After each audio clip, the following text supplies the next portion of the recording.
En el concejo de Carreño, en la parroquia de Piedeloro, han celebrado sus fiestas sacramentales, que siempre caen en el tercer domingo de agosto, por lo que este año el día grande de la fiesta fue el día 22.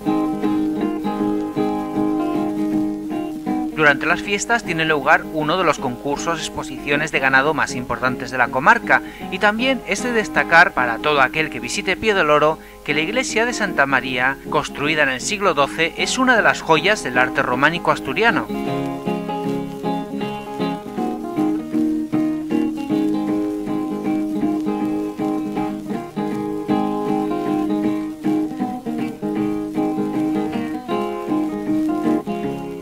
Siempre vale la pena pasear por el ambiente rural de Piedeloro y conocer esta iglesia, que es una de las joyas del arte de la Edad Media asturiana.